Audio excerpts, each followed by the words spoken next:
So I rolled credits in Dolmen. I'm actually surprised that we both remember that name because it's just a random word. It sounds Domo. like. But I think when we touched on it last week, I was a couple hours in, and I think you hit the nail on the head saying that it sounds like a game it's too big in scope for what that small indie team could pull off. And I think that is a fair observation because the game's presentation is good. Like if I think back to the world building, the levels I played through, like there is a story there. There is a whole lot of lore buried in. I mean, not buried there. It's pretty explicit what's going on.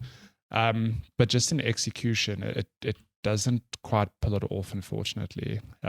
So Dolmen is, for all intents and purposes, a Souls-like in space. It reminds me a lot of if Dark Souls and Remnant from the Ashes had a baby, because it's a combination of melee and gun combat. But yeah, it's just janky. It's just rough around the edges. And while I think it has its charm and some people will enjoy it, it's just not like it's not a bad game. It's just not a good game either. It's like for me very square in the middle of there's some good, there's some bad. But yeah, it's also relatively short. I mean, I finished it in about 9 to 10 hours. So, I mean, you could look at that as a pro or con. Like we're saying, you playing Silent for 20 hours is too long. Maybe it is shorter, it'd be better.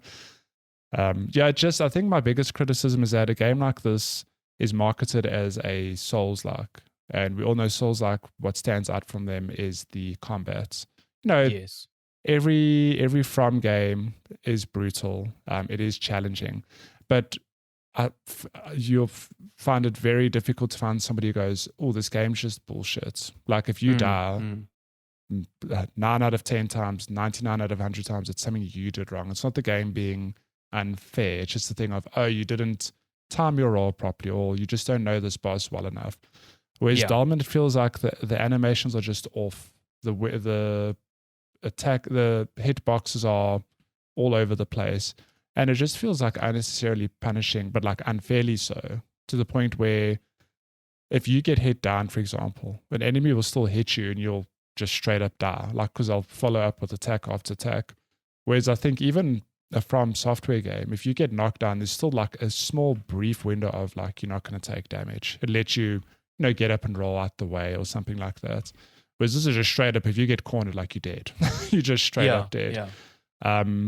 Yeah, but it's a pity though, because if I think back to some of the boss fights, there are some really good ones. I mean, it's that good thing of you go to a boss, you die a few times, then you start realizing, oh, when they pull their arm up this way, they're going to follow this attack, or this sequence is going to happen. It's got that, but it's just let down by this poor combat. Not poor combat, just like janky combat. So yeah, like it's all I can really say is that it's a pretty average game. I still had fun with it, but it's not something I would recommend you buy at full price. Like maybe if you see it on a sale, like it's cool if you're looking for Dark Souls in space with a relatively interesting premise and just cool environments to explore. Like I think probably one of my favorite parts of the game is how varied the environments are. Like there is definitely a level of storytelling, on the level of, let's say, a Bloodborne, where it's not explicitly said, but you can walk into them and be like, oh my God, like something happened here. Like the game does have its moments of, it feels, it's not quite on the same level as Dead Space, but there are moments where you walk into a corridor and you're like, oh God, what is waiting around the corner? What happened here first of all? And, what killed all these things? And oh God, I'm probably going to have to fight it. But yeah, I do think, look, I don't know much about the studio, but I do think it's still like head off to them for what they've pulled off, because I do think a game like this is not easy to pull off. I mean, you don't just wake up one morning and say, I'm going to make a third-person RPG game, and it's not an easy thing to do. I think there's a lot to think about, a lot to try pull off. So I'm curious what the next game will look like, because the ending is very much like hey, there's going to be a sequel, and from what the ending implies, it feels like they're going to focus more on including co-op in the sequel. So interestingly, in this game, you can like a Dark Souls, you can summon people to help you fight bosses, and vice versa. You can go help people fight bosses. I tried it. The latency or whatever just did not work for me. Sluggish. Yeah, I just constantly timed out, whatever. So I can't really comment on that.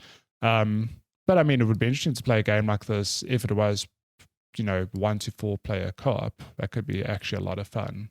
Sort of like Remnant. Well, Remnant was 3 players, wasn't it? I think Remnant is 2. Yeah, I played it with 2 friends. I don't know if you could play with 4.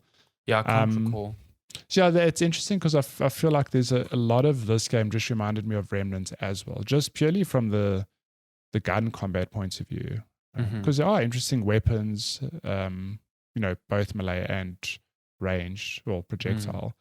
But yeah, just it's a fun game that maybe you'd want to pick up on sale if you are looking for a Souls-esque, Souls-like in space.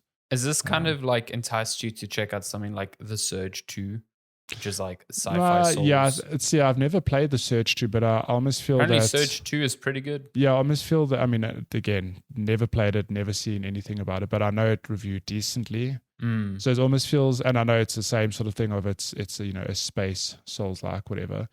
Almost feels like this game, it looks at that game for inspiration, but it doesn't quite pull it off as well as The Surge does. But even The Surge, which itself is weird because it's like The Surge is looking at From and not pulling off in the same way. Yeah, but I think we've said it like countless times now where a lot of people have tried to mimic the Souls formula, but they don't get it right purely because they don't get the feeling down. Like there's definitely a feel to their games that just no one seems to be able to replicate.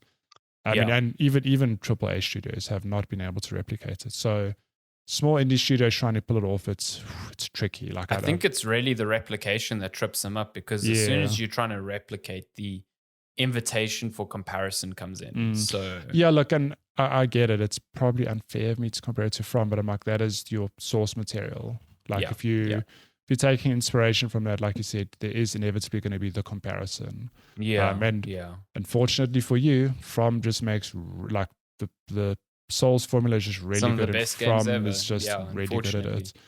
But look, I think they do add their own spin. There are definitely their own spins. Like I mentioned last week, there are 3 bars to juggle. Your normal health and stamina, but there's a 3rd energy bar where that acts as your source of gunfire or energy for gunfire and or healing. So like actually shooting your gun. Yeah. So if you do a light attack, it'll drain that bar, but it'll slowly fill up. But you also rely on that bar for healing. So it becomes a thing of I've lost health, I need to heal. Okay, I've now drained my blue bar to half, which means I've got less gunfire, at any moment's notice to do damage. So on that front, I appreciate the effort to make something different. But yeah, overall, very janky. As janky as they come. Not a bad time, just not the best time. So yeah,